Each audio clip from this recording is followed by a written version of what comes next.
Big बॉसच्या या सीझनमध्ये कंटेस्टंट आले, कंटेस्टंट गेले. जोडी बनली, जोडी बिघडली. पण ती एक कंटेस्टंट जी तिच्या फेअरलेस नेचरसाठी ओळखली जाणार, ती आहे जान्हवी किलेकर. आणि याच जान्हवी किलेकरने फायनलच्या अगोदर काही असा खुलासा केला आहे, की हक्का-बक्का राहिले आहेत घरवाले. दरअसल झालं काही असं, जेव्हा सर्व घरवाले डायनिंग टेबलवर बसले होते, तेव्हा जान्हवी सांगते, की माझी लव्ह स्टोरी ऐकली तर ती खूपच अतरंगी आहे. तेव्हा जेव्हा घरवाले जान्हवीला लव्ह स्टोरी विचारतात, तेव्हा जान्हवी सांगते, की मी डान्स क्लास जॉइन केला होता आणि आम्ही रिहर्सलसाठी माझा जो नवरा आहे त्याच्या ऑफिसमध्ये गेलो होतो आणि त्याच्यासमोर आम्हाला डान्स परफॉर्मन्स करायचा होता. तेव्हा घरवाले क्युरियस होतात, तर जान्हवी सांगते, मी जाते आणि डान्स परफॉर्म्स करते.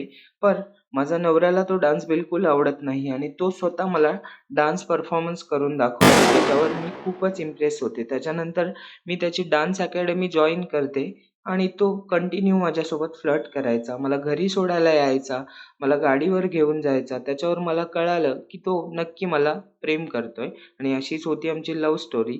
आणि त्याच्यानंतर घरी कळालं, मला मारलं, पण लग्न पण त्याच्यासोबतच लावून दिलं. जे ऐकून घरवाले हसतात आणि हैराण पण होतात. आपल्याला काय म्हणायचं आहे? आम्हाला कमेंट करून नक्की